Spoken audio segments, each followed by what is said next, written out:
Nobody in this century can claim a higher role in the preservation of freedom than the man by the name of Jose Rizal. Welcome to the Shrine, City of the Philippines, Dapitan City, Zamboanga del Norte.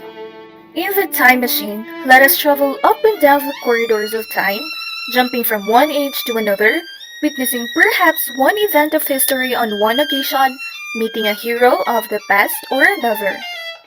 This is the major historical landmark of Dapitan City.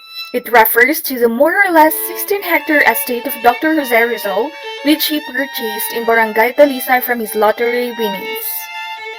This landmark was meant to be a place of punishment, but instead, the shrine is serving as an icon of inspiration for many generations who come to see the ingenuity of the national hero during his days. The shrine features a collection of structures that retells the tales of former Dapitan and the passion of an extraordinary man who lived as an exile with a purpose to teach and serve the Dapitanons. The legacy of his life lies in the stories wrought in the place, the poems written, and insights gained when one visits the Rizal Shrine.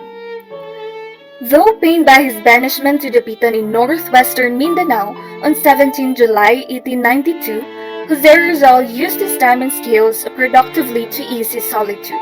For 4 years, Rizal kept himself busy with various pursuits and occupations as an educator, doctor, farmer, artist, architect and engineer, entrepreneur, archaeologist, and naturalist. With the Dapitanons' welfare in mind, Rizal cultivated 34-hectare farm in Katipunan, Zamboanga del Norte, some 38 kilometers south of Talisay, Dapitan, where the museum is his honor stands today. Rizal also put up a school and dormitory for boys in Talisay, as well as a clinic where he treated ailments and performed eye surgery. With engineering and architectural skills, he built a dam and waterworks in Talisay and set up the town plaza of Dapitan with street lighting. Rizal's scientific mind spurred him to conduct archaeological excavation uncovering pre-colonial artifacts.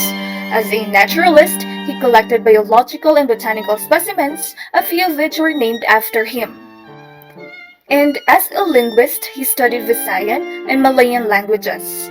Rizal continued his literary pursuits while in exile, writing poetry such as Mi Retiro, which described his place of exile as a tranquil haven from political persecution, and the song Himno at Talisay for his pupils, which paid tribute to individual excellence and holistic education.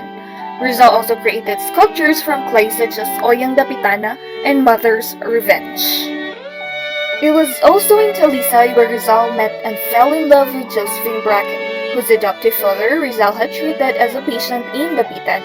Rizal wrote a poem to Josephine entitled A Josefina and asked his family to accept her as one of their own. Jose and Josephine lived as a husband and wife in the Casa Residencia, where family members stayed during their visits. Rizal's productive years in Dapitan transformed the lives, attitudes, and consciousness of the Dapitanons. His exemplary life was dictated by simple pleasures, cultivating the land, enriching the minds of the young, encouraging thrift and industry, developing artistry and ingenuity, and showing compassion through communal health and welfare.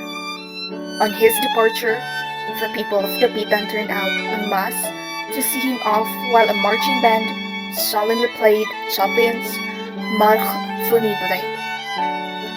Let us remember, the Museo ni Jose Rizal, Dapitan, reflects Rizal's life in exile through his personal memorabilia and correspondence with his family and friends, whom he missed dearly.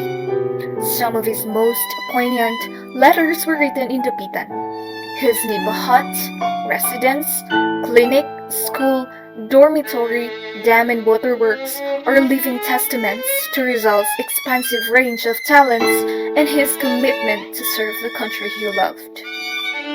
Few down the ages can match his records.